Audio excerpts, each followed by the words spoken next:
કેમ છો મારા વહાલા વિદ્યાર્થી મિત્રો? મારું નામ છે જયેશ રાઠવા અને તમે જોઈ રહ્યા છો નચિકેત સ્ટડી. મિત્રો, આપણે આ અગાઉના વિડીયોઝની અંદર ચેપ્ટર નંબર 1 સંખ્યા પદ્ધતિ અને ચેપ્ટર નંબર 2 બહુપદીઓ સંપૂર્ણપણે મસ્ત રીતે બધું સોલ્વ કરાવેલું છે. જો તમે મિત્રો હજુ સુધી એ બે વિડીયોઝ જે બે ચેપ્ટર્સ છે એના વિડીયોઝ તમે જો ન જોયા હોય ને તો ખાસ જોઈ લેજો, કારણ કે તમને મિત્રો એ વિડીયોઝમાંથી ઘણું બધું શીખવા મળશે. ઉપરથી તમને સ્વાધ્યાય પણ સોલ્વ કરવા મળશે અને તમને બધા જ કોન્સેપ્ટ પણ શીખવા મળશે. તો ખાસ મિત્રો જોઈ લેજો અને સમજી લેજો. ચાલો, આજે આપણે ચેપ્ટર નંબર 3 ચાલુ કરવાના છે અને જે મિત્રો ખૂબ જ સિમ્પલ છે, બરાબર છે, ખૂબ જ સિમ્પલ. પૂરામાંથી પૂરા માર્ક્સ આપણે આમાંથી ખેંચી લેવાના છે. ચલો આપણે બધું વિગતે સમજીએ. આપણે થિયરી પણ સમજશું અને પછી દાખલા પણ આપણને કેવા કેવા જોવા મળે છે આની અંદર એ પણ આપણે ચર્ચા કરવાની છે. ચલો, ચેપ્ટર નંબર 3, બરાબર છે. શું નામ છે એનું? તો કે ભાઈ યામ ભૂમિતિ. શું છે ભાઈ? યામ ભૂમિતિ. એમાં આપણે સ્વાધ્યાય 3.1 આજે આપણે પૂરું કરવાનું છે, પણ આપણે થોડી થિયરી પણ શીખવાની છે કે ભાઈ આ યામ ભૂમિતિ કોને કહેવામાં આવે અને શું જરૂર પડે છે આની. ક્લિયર છે? ચાલો પહેલાં આપણે ચર્ચા એની કરી લઈએ. તો સૌથી પહેલાં મિત્રો આપણે શબ્દને સમજીએ. શબ્દ છે આપણો યામ ભૂમિતિ. શું છે? યામ ભૂમિતિ. હવે મિત્રો યામ ભૂમિતિ એટલે શું ખબર છે? સૌથી પહેલાં સમજો કે ભૂમિતિ કોને કહેવામાં આવે. તો કે ભૂ એટલે જમીન. ભૂ એટલે શું આવશે? જમીન કહેવાય. ભૂ એટલે જમીન. અને મિતિ એટલે કે માપન કરવું. મિતિ એટલે માપન કરવું.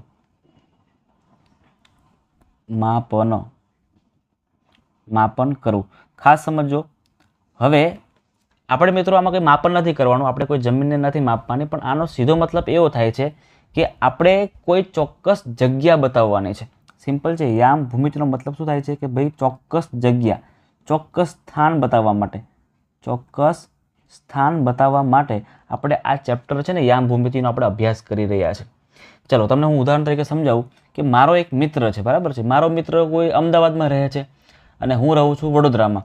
હવે એ મિત્રને મારા ઘરે આવવું છે તો હું એને એડ્રેસ મારી રીતે ફોન પર કહી દઈશ કે ભાઈ તું આ સોસાયટીમાં આવી જજે, શેરી નંબર 5માં, બરાબર છે. ધારો કે સોસાયટી એક સોસાયટી છે, એક સોસાયટી, અને જેમાં હું શેરી નંબર ક્યાં રહું છું? 5માં રહું છું.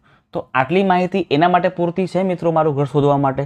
તો કે હા, થોડા ટાઈમ માટે પૂરતી હોઈ શકે પણ પરફેક્ટ નથી. ખાસ સમજો, કારણ કે શેરી નંબર 5માં કુલ 10 મકાન આવેલા છે. ખાસ સમજો કેટલા મકાન છે મિત્રો? કુલ 10 મકાન મારી લાઇનમાં છે. તો હવે 10 મકાનમાં થોડી પૂછો છે ઘરે ઘરે જઈને કે ભાઈ આ જયેશભાઈનું ઘર છે કે નહીં. પોસિબલ નથી ને, બરાબર છે. આ બધું અઘરું પડી જાય. તો ચોક્કસ સ્થાન કહેવા માટે મારે શું કહેવું પડે?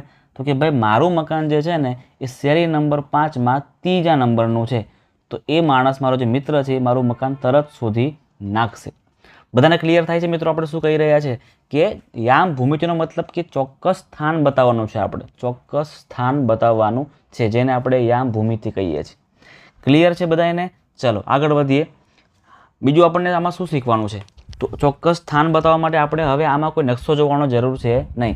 આપણે ગણિત ભણી રહ્યા છીએ એટલે મિત્રો આપણે વાત કરશું આમાં ચાર્ટની, આલેખની, બરાબર છે. અહીંયા આપણને આલેખ આપેલો છે, ગ્રાફ આપણને આપેલો છે. હવે મિત્રો આ જે ગ્રાફ છે ને એ ગ્રાફને કહેવામાં આવે કાર્તેજીય યામ પદ્ધતિ, બરાબર છે. કાર્તેજીય યામ પદ્ધતિ. હવે આમાં તમે જોઈ શકો છો તેવી રીતે આ જે લાઈન છે, આડી લાઈન છે મિત્રો, એને આપણે શું કહીએ છીએ? એક્સ અક્ષ કહીએ છીએ. તો લખી પણ દઈએ આપણે અહીંયા કે જે આડી લાઈન છે, આડી રેખા છે, એને શું કહી શકીએ આપણે? તો કે એને આપણે એક્સ અક્ષ કહી શકીએ. હવે અહીંયા એક્સ હોય ને તો અહીંયા એક્સ ડેશ પણ જોવા મળે, બરાબર છે. એટલે આને આપણે એક્સ, તો અહીંયા એક્સ ડેશ, અથવા બીજું નામ એનું એક્સ ડેશ અક્ષ એવું પણ કહીએ છીએ, બરાબર છે. યાદ રાખજો, આને એક્સ અક્ષ તો કહીએ જ છે પણ એક્સ ડેશ અક્ષ પણ કહીએ છીએ. આ લાઈન છે ને મિત્રો એ આડી લાઈન છે તો એને બીજું નામ આપવામાં આવ્યું છે સમક્ષિતિજ રેખા. સમક્ષિતિજ રેખા એવું પણ કહેવાય. યાદ રાખજો ખાસમ ખાસ, સમક્ષિતિજ રેખા પણ કહેવાય. અથવા તો આને કોટી પણ કહેવામાં આવે છે, બરાબર છે. ઘણીવાર આને કોટી પણ કહેવાય છે. આમ આના મિત્રો 4 નામ છે. એક તો અક્ષ પણ કહેવાય, એક્સ ડેશ અક્ષ પણ કહેવાય, સમક્ષિતિજ રેખા પણ કહેવાય, અથવા તો કોટી પણ કહેવામાં આવે. એવી રીતે આ જે ઊભી લાઈન તમે જોઈ શકો છો ને, ઊભી લાઈનને મિત્રો આપણે કહીશું ઊભી લાઈન, બરાબર છે. ઊભી લાઈનને આપણે કયા કયા નામેથી કહેવાના છે? તો ઊભી લાઈનને આપણે કહીએ છીએ વાય છે ને એટલે આને આપણે વાય અક્ષ એવું પણ કહી શકીએ. અહીં વાય હોય તો અહીંયા વાય ડેશ પણ 100% હોવાનું જ છે, એટલે આને વાય ડેશ અક્ષ એવું પણ નામ આપણે કહી શકીએ. ઊભી લાઈનને કહેવાય શિરોલંબ, કારણ કે આ જે એક્સ છે ને એ એક્સ અક્ષને લંબ રીતે અહીંયા પડે છે, એટલે આપણે આને શિરોલંબ એવું પણ કહી શકીએ છીએ કે એ જે લાઈન છે ને એને શિરોલંબ રેખા એવું પણ કહેવાય, અથવા એને ભુજ એવું પણ કહેવામાં આવે. આપણા ગુજરાતમાં કચ્છમાં ભુજ આવ્યું છે એની વાત નથી કરતા આપણે, બરાબર છે. નામ જ શું છે એનું? ભુજ, એટલે કે હાથ હોય એવું સિમ્પલ કહી શકાય. તો આ નામ તમારે મિત્રો ખાસ યાદ રાખવાના છે, તમારા માટે ખૂબ જ ઇમ્પોર્ટન્ટ છે, બરાબર છે. આ નામ ખાસ યાદ કરી લેજો. તમને એક્ઝામ પૂછી શકે છે કે ભાઈ આડી રેખાને નીચેનામાંથી શું કહેવામાં આવે, તો તમને ઓપ્શન આપેલા હશે કોટી, વાય અક્ષ, વાય ડેશ અક્ષ, શિરોલંબ. તમારો જવાબ શું આવશે? કોટી કહેવામાં આવે, બરાબર. એટલે આ ચાર નામ તમારે મોઢે કરી દેવાના છે. ત્યાર પછી આપણે સમજીએ આ ચાર્ટની અંદર, ગ્રાફની અંદર સમજીએ આપણે, તો સૌથી વચ્ચે જે આપણને જોવા મળે ને કેન્દ્ર, અહીંયા જે બંને છેદે છે એને આપણે કહીશું ઓ પણ કહેવાય અને 0 પણ કહેવાય, બરાબર છે. ઓ એટલા માટે કહેવાય છે કારણ કે ઓ એટલે ઓરિજિન પોઈન્ટ. ઓરિજિન મતલબ કે સંદર્ભ બિંદુ કે જે જગ્યાએથી 4 રેખાઓ નીકળી રહી છે. અહીંથી લઈને એક્સ આ રેખા આ બાજુ અહીં નીકળશે, આ બાજુ ઉપર અને આ બાજુ નીચે, એ સંદર્ભ બિંદુ કહેવાય, જેને આપણે 0 અથવા તો ઓ બંને કહી શકીએ છીએ. હવે તમે જુઓ મિત્રો કે આ જે બે લાઈન જઈ રહી છે એક્સ અક્ષ અને વાય અક્ષ, તો આમાં કુલ 4 ભાગ પડી રહ્યા છે. આ પહેલો ભાગ, આ બીજો, આ ત્રીજો અને આ ચોથો.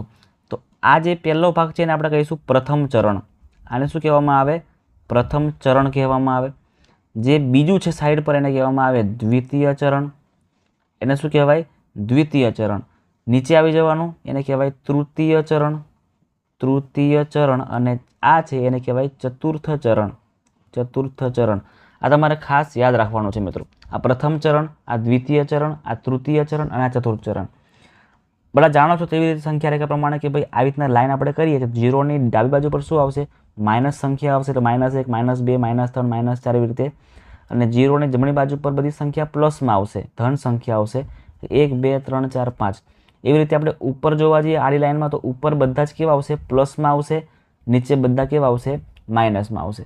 તો હવે આપણે પ્રથમ ચરણ, દ્વિતીય, તૃતીય અને ચતુર્થમાં કેવી રીતે બિંદુ આપણે કહી શકીએ પ્લસ માઇનસમાં? તો ચલો પહેલાં આપણે અહીંયા કૌંસ કરી દેવાનું. સૌથી પહેલાં આપણે શું કરી દઈએ છીએ? અહીંયા કૌંસ કરી દઈએ છીએ. અને પછી તમને શીખવાડું કે ભાઈ શું આવશે પ્લસ માઇનસમાં શું કરવાનું, અને એ પણ સિમ્પલ છે, તમારે ગોખવાની જરૂર પડશે નહીં.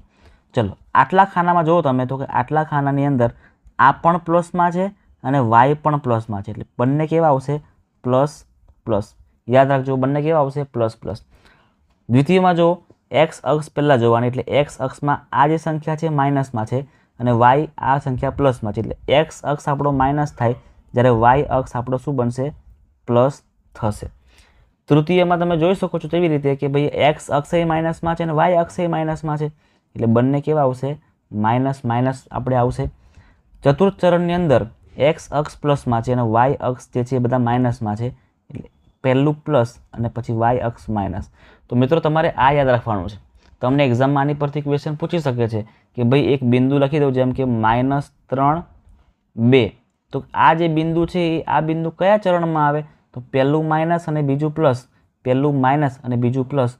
તો જવાબ તમારે ટીક કરીને આવવાનું કયું?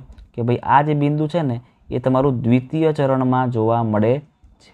ક્લિયર ખબર પડી મિત્રો બધાને કે આપણે કેમ યામ ભૂમિતિ શીખી રહ્યા છે? કેમ કે પરફેક્ટ જગ્યા ખબર પડે કે આ બિંદુ છે ને એ દ્વિતીય ચરણમાં હશે, બીજી કોઈ જગ્યાએ ગોતવાની જરૂર પડે નહીં, ડાયરેક્ટ આપણે આ જગ્યાએ ગોતી લેવાનું, બરાબર છે મિત્રો. તો આ છે આપણી કાર્તીય જે યામ પદ્ધતિ. તમને આ રીતે તમારે બધા બિંદુઓ ગોઠવવાના છે. ચલો હવે આપણે શરૂઆત કરી દઈએ છીએ સ્વાધ્યાય 3.1ની. વધારે કરવાની કંઈ જરૂર છે નહીં, કારણ કે આમાં વધારે થિયરી છે પણ નહીં, બરાબર છે. ચલો સ્વાધ્યાય 3.1માં દાખલા નંબર 1 આપણને આપેલો છે. બીજી કોઈ વ્યક્તિને, એટલે કોઈ બીજી વ્યક્તિ છે જેને તમારા અભ્યાસના ટેબલ પરના ટેબલ લેમ્પનું સ્થાન બતાવવાનું છે. તમારા ઘરે ટેબલ પડ્યું છે, ટેબલ પર ટેબલ લેમ્પ પડ્યો છે, તમારો મિત્ર ફોન પર છે અને તમારે તમારા મિત્રને ફોન પર કહેવાનું છે કે ભાઈ ટેબલ પર એક્ઝેક્ટ કઈ જગ્યા પર ટેબલ લેમ્પ પડેલો છે. તો શું કરવું પડશે? તો સૌથી પહેલાં ચાલો આપણે મિત્રો તમને સમજાવું દોરીને કે આ જે છે ને આ જે છે એ ટેબલ છે. એક જ મિનિટ. ઓકે, આ આપણું ટેબલ છે. હવે આ ટેબલ પર કોઈ એક જગ્યા પર સમજો કે આ જગ્યા પર ટેબલ લેમ્પ પડેલો છે, આ ટેબલ લેમ્પ અહીંયા અત્યારે પડેલો છે. હવે શું કરશું? તો આપણે આ વસ્તુ આપણે પેલાને ફોન પર કહેવાની છે. તો ફોન પર ડાયરેક્ટ ના કહી શકાય ને કે આ ખૂણામાં છે કે પેલા ખૂણામાં છે, એવું ના કહી શકાય. એને પરફેક્ટ કહેવું પડે. તો આપણે શું કરવું પડશે? જે આપણે ટેબલ લેમ્પ લીધો ને એ ટેબલ લેમ્પને આપણે સમજો કે આ એક બિંદુ છે, બરાબર. તો ટેબલ લેમ્પને આપણે શું કરશું? બિંદુ તરીકે લઈશું. લખી દઈએ કે ધારો કે આપણે બ્લેક પેનથી કામ કરીએ. ચાલો, ધારો કે ટેબલ લેમ્પ એ બિંદુ છે. ટેબલ લેમ્પ એ એક બિંદુ છે, પછી શું કરશું મિત્રો આપણે? તો હવે આપણે કરશું બંને જગ્યાની ધાર પસંદ કરીશું આપણે, બરાબર. બંને ધાર વચ્ચે કેટલી અંતર છે આપણે જોવાની છે.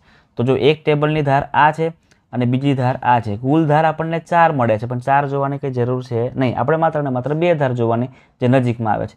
તો એક તો મિત્રો આપણે આ ધારને ગણી લઈએ અને એક આપણે આ ધારને ગણી લઈએ. આ 2 ધાર પરથી આપણે કામ કરીશું. હવે સમજો કે એક ધાર જે છે એનું જે આ અંતર છે ને, સમજો કે આ અંતર એ 2 સેમી છે અને આ અંતર જે છે ને એ 3 સેમી છે. અથવા આપણે એવું કરીએ કે ચલો આ છે ને એ કેટલું છે? 3 સેમી અને આ છે એને આપણે કહીશું 2 સેમી. તો ઇઝીલી આપણે કહી શકીએ છીએ, એવું કહી શકીએ છીએ કે અહીં ટેબલ લેમ્પનું સ્થાન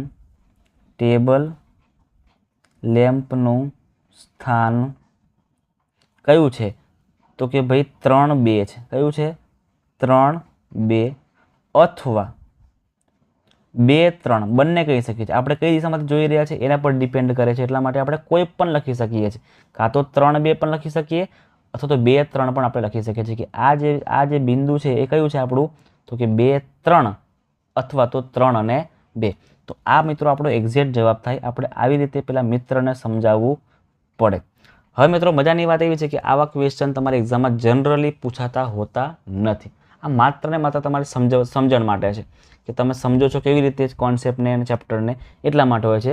બાકી આ ચેપ્ટરમાંથી મિત્રો તમે દાખલા જે ખરા ને એ માત્ર ને માત્ર ટૂંકા પ્રશ્ન પૂછાશે. તમને પહેલાં કીધું ને કે ભાઈ યામ ભૂમિતિ કોને કહેવાય, આવા ક્વેશ્ચન પૂછાય. અથવા તો -2 અને 3 છે, અથવા તો 5 અને 4 બિંદુ, મતલબ કે બિંદુ એ કયા ચરણમાં છે એવું પૂછાય. એક્સ અક્ષનું બીજા કયા નામે ઓળખવામાં આવે છે એવું પૂછાય. વાય અક્ષને બીજા કયા નામે ઓળખવામાં આવે છે એવું પૂછી શકે. એટલે મિત્રો આવા પ્રકારના ક્વેશ્ચન આમાંથી પૂછાતા હોય છે. એટલે આ ક્વેશ્ચન તમારે કરવાની કોઈ જરૂર લાગતી નથી, માત્ર ને માત્ર સમજી લેજો. ચલો, એના પછી નેક્સ્ટ દાખલો છે એ આપણે કરીએ. સ્વાધ્યાય 3.1 દાખલા નંબર 2. રકમ ઘણી મોટી આપણને આપેલી છે પણ ચિંતા કરવાની કોઈ જરૂર છે નહીં. ચલો, નકશો છે શેરીનો, બરાબર. એક શહેરના 2 મુખ્ય રસ્તાઓ શહેરના કેન્દ્ર આગળ એકબીજાને છેદે છે. ખાસ સમજો, બરાબર ને. કેન્દ્ર આગળ એકબીજાને છેદે છે મુખ્ય રસ્તાઓ. આ 2 રસ્તાઓ ઉત્તર દક્ષિણ દિશાઓ અને પૂર્વ પશ્ચિમ દિશાઓમાં વહે છે. શહેરની બાકીની બધી શેરીઓ આ રસ્તાની સમાંતરમાં છે અને પરસ્પર 200 મીટર જેવી દૂર પણ રાખેલી છે. દરેક દિશામાં 5-5 શેરીઓ આપણને આપેલી છે અને 1 સેમી બરાબર 200 મીટરનું માપ લેવાનું છે. અને નોટબુકમાં આપણે આવું ચિત્ર બનાવવાનું છે. ચાલો, આપણે જે લખ્યું છે ને એ પ્રમાણે આપણે બનાવવાનો ટ્રાય કરીએ. સૌથી પહેલાં મિત્રો આપણે એક કામ કરીએ છીએ, રસ્તો આપણે કરીએ. ચલો, બાજુમાં જગ્યા ખાલી છે અહીંયા કરી દઈએ. તો આપણને પહેલાં શું કીધું છે કે ભાઈ શહેરના મુખ્ય રસ્તાઓ 2 છે જે કેન્દ્ર આગળ છેદે છે. તો સૌથી પહેલાં આપણે રસ્તા બનાવી દઈએ. અહીંથી લઈને એક સ્ટ્રેટ લાઈન, એટલે કે આ એક રસ્તો બનશે. થોડું ક્રોસ થઈ ગયું છે, આપણે સ્ટ્રેટ કરીએ, બરાબર. તમારે સ્કેલથી કરવાનું છે, હું સ્કેલ વગર કરું છું. એક રસ્તો આ છે અને બીજો રસ્તો આપણે દોરી દઈએ છીએ આ છે, બરાબર. આ બંને રસ્તા મિત્રો મુખ્ય રસ્તા આપણે કહીએ કે આ બંને મુખ્ય રસ્તા છે જે અહીંયા 0 આગળ છેદે છે. હવે શું છે, બીજું વસ્તુ વાંચીએ આપણે. આ 2 રસ્તાઓ ઉત્તર દક્ષિણ દિશાઓ અને પૂર્વ પશ્ચિમ દિશાઓમાં વહે છે. આપણે ઉત્તર દક્ષિણ અને પૂર્વ પશ્ચિમ કરી દઈએ. સમજો કે આને આપણે પૂર્વ ગણી લઈએ, આને આપણે પૂર્વ ગણી લઈએ. પૂર્વને કહેવાય ઈસ્ટ, એટલે કે ઈસ્ટ. આને વેસ્ટ ગણી લઈએ. નોર્થ એટલે ઉપર નોર્થ આવે, નીચે સાઈડ આપણે સાઉથ કરી દેવાનું, બરાબર છે. ચાલો નેક્સ્ટ. શહેરની બાકીની બધી શેરીઓ આ રસ્તાની સમાંતરમાં છે, બરાબર છે ને 5 શેરીઓ છે, કુલ 5 શેરી જઈ રહી છે એટલે 5 શેરી આડી કરવાની અને 5 સેમી આપણે ઊભી કરવાની છે. કરી દઈએ આપણે. સૌથી પહેલાં આપણે આડી શેરી 5 કરી લઈએ તો 1, આ બીજી, આ ત્રીજી, ચોથી અને 5મી, કુલ 5 શેરી આપણે દોરી. અને એવી રીતે આડી જે શેરી છે, બરાબર છે, એ પણ આપણે કરી દઈએ. 1, પછી આ બીજી શેરી, આ ત્રીજી શેરી, આ ચોથી શેરી પરફેક્ટ આવી નહીં, ચોથી અને આ 5મી, એટલે કે કુલ 5 લાઈન મિત્રો આપણને આપેલી છે, બરાબર ને. 5 લાઈન આપણે દોરી કાઢી છે. હવે નેક્સ્ટ બીજું શું પૂછ્યું છે આપણને? 1 સેમી બરાબર 200 મીટર આપણે લેવાનું છે. એ લેવાની કંઈ જરૂર છે ને, એટલે આપણને સિમ્પલ સમજી લેવાનું કે આનો મતલબ કે આની વચ્ચે જે અંતર છે ને એ અંતર કેટલું છે તો કે 200 મીટર જેટલું અંતર છે. એટલે બધા વચ્ચે 200, એટલે આની વચ્ચે પણ 200 અને આની વચ્ચે પણ 200 મીટરનું અંતર છે. હવે શું કરીશું આપણે? હવે આપણને શું કીધું છે? બસ બીજું કશું કીધું નહીં આપણને, માત્ર ને માત્ર આપણે દોરવાનું જ છે, બરાબર ને. આદર્શ ચિત્ર દોરવાનું છે. તો આ દોરાઈ ગયું ચિત્ર આપણું. આ ચિત્ર આપણું શું થઈ ગયું મિત્રો? રેડી થઈ ગયું કે આ પ્રમાણેનું ત્યાં સ્ટ્રક્ચર થઈ ગયું હશે. આ પ્રમાણેનું સ્ટ્રક્ચર ત્યાં રેડી થઈ ગયું હશે. આપણે નામકરણ પણ કરી શકીએ છીએ, બરાબર ને. આપણે નામકરણ પણ કરી શકીએ છીએ, શેરીનું નામકરણ. ચલો એ પણ કરી દઈએ આપણે. આને સમજો કે શેરી નંબર કહી દઈએ 1, 2, 3, 4 અને 5. તો એવી રીતે અહીંયા ઊભામાં 1, 2, 3, 4 અને 5. હવે તમને મિત્રો એક પ્રશ્ન પૂછું મેં કે ચલો આ એક બિંદુ મૂકું છું, બરાબર છે. આ એક આપણે બિંદુ મૂકીએ, ધારો કે આ બિંદુ. તો આ બિંદુ નામકરણ શું કરી શકાય? તો પહેલાં આપણે એક્સ અક્ષ જોઈએ છે, એટલે કે 4 ક્યાં છે? એક્સ અક્ષ પર અહીંયા 4 આવે છે, એટલે કે 4, અને વાય પર 4 આવે છે, એટલે કે આ જે બિંદુ છે ને એ કયું કહેવાય? આપણું 4, 4 કહેવામાં આવે. એવી રીતે હું તમને જો આ કહેતો હોય આ બિંદુ કયું છે તો કયું આવશે?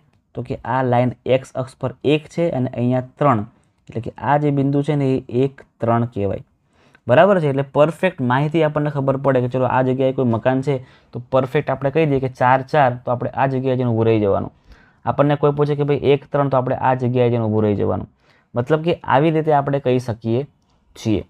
ચલો એના પછી નેક્સ્ટ શું છે? તો નેક્સ્ટ દાખલા નંબર બીજો જે ખરો ને એ આપણે આની પરથી જ સોલ્વ કરવાનો છે. હા, સમજો ખાસ. તમારા નમૂનામાં શહેરમાં ઘણી બધી છેદતી શેરીઓ છે.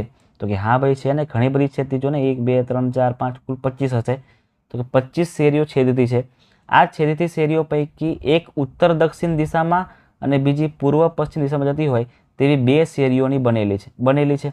દરેક લંબ શેરી નીચેના અનુસંધાનો દર્શાવાય છે. જો બીજી શેરી ઉત્તર દક્ષિણ દિશામાં અને 5મી શેરી પૂર્વ પશ્ચિમ દિશામાં ક્યાંક મળતી હોય તો આપણે તેને છેદતી શેરી 2, 5 કહીશું. મતલબ તમે જોઈ શકો છો, બરાબર. 2 અને 5 કઈ જગ્યાએ આવશે? તો 2 અને 5 અહીંયા આવશે. આ આપણી 2 વાળી લાઈન અને આ આપણી 5ની લાઈન, એટલે કે અહીંયા આવશે, બરાબર છે મિત્રો. આ જગ્યાએ આપણું આવશે 2 અને 5 બિંદુ. હવે આવી રીતે કેવું 2 અને 5 કરી, આવી રીતના આપણે 4 અને 3 અને 3 અને 4 કરવાના છે, બરાબર. 4 અને 3 અને 3 અને 4 આપણે આમાં બતાવવાના છે. સૌથી પહેલાં બતાવી દઈએ આપણે 4 અને 3. 4 અને 3 કઈ જગ્યાએ? તો કે પહેલાં આપણે અહીંયા 4 જોવાના. તો કે આ રહ્યા 4, અહીંયા આપણને આપેલા જ છે, બરાબર ને. 4 આ રહે અને 3 એટલે આપણા 3 અહીંયા આવશે, આ રહ્યા 3. તો આ જગ્યાએ ભેગું થાય છે, આ જગ્યાએ ભેગું થાય છે. ખાસ યાદ રાખજો. આ જે પોઈન્ટ છે આપણો, આ જે પોઈન્ટ છે એને શું કહીશું આપણે? 4 અને 3 પોઈન્ટ કહીશું. એવી રીતે આપણે બીજો પોઈન્ટ કયો કરવાનો છે? બીજો પોઈન્ટ આપણે 3 અને 4 કરવાનો છે. 3 અને 4 ચલો ગોતી લઈએ આપણે. 3 અને 4 ક્યાં જગ્યાએ છે? 3 આપણે અહીં જોઈ લઈએ અને ચોથું આપણું આ રહ્યું. એટલે કે આ જે પોઈન્ટ આવશે મિત્રો, આ જે પોઈન્ટ છે એ પોઈન્ટને આપણે કહીશું 3 અને 4નો પોઈન્ટ. આને બતાવી દઈએ કે ભાઈ આ જે પોઈન્ટ છે એ 3 અને 4નો પોઈન્ટ. તો મિત્રો આવી રીતે આપણે કોઈ પણ સ્થળને બતાવવા માટે, સ્થાન બતાવવા માટે યામ ભૂમિતિનો ઉપયોગ કરીએ છીએ, જે ખરેખર મિત્રો વ્યવહારમાં ખૂબ જ જરૂરી છે, બરાબર ને. ખૂબ જ જરૂરી છે. તો અહીં મિત્રો આપણું જે સ્વાધ્યાય 3.1 છે એ આપણે પૂરું કરીએ છીએ, કારણ કે આટલું જ આપણને એમાં આપેલું છે, વધારે કંઈ કરવાનું છે નહીં. માત્ર ને માત્ર થિયરી મિત્રો વધારે ઇમ્પોર્ટન્ટ છે. થિયરી પર ખાસ ફોકસ કરજો, કારણ કે એમાંથી તમને ક્વેશ્ચન એક્ઝામમાં પૂછાઈ શકે છે. હવે મિત્રો આપણે નેક્સ્ટ વિડીયોની અંદર સ્વાધ્યાય 3.2 પણ પૂરું કરાવી દઈશું. એમાં થિયરી કરવાની કોઈ જરૂર નહીં પડે, કારણ કે આપણે જે આજે થિયરી શીખ્યા ને એ તમામ થિયરી જે આપણે કાર્તેજીય યામ પદ્ધતિ શીખ્યા, તો આ પદ્ધતિ પરથી ત્યાં બધા ક્વેશ્ચન આપણે સોલ્વ કરવાના છે, જે આપણે આની પછીના વિડીયોમાં કરીશું. તો ખાસ મિત્રો, જે પણ વિદ્યાર્થીઓ ચેનલ પર પહેલી જ વાર આવી રહ્યા છે, પહેલી જ વાર વિડીયો જોઈ રહ્યા છે અને મારો વિડીયો તમને મિત્રો ગમ્યો હોય તો ખાસ ચેનલને સબસ્ક્રાઈબ કરી નાખજો, ચેનલમાં જોઈન થઈ જજો અને લાઈક કરી દેજો, કોમેન્ટ ખાસ કરજો અને તમારા મિત્રો સુધી આ વિડીયોને શેર પણ કરી દેજો. મળીએ છીએ આપણે નેક્સ્ટ વિડીયોમાં, જેમાં આપણે સ્વાધ્યાય 3.2 ને પૂરું કરાવીશું.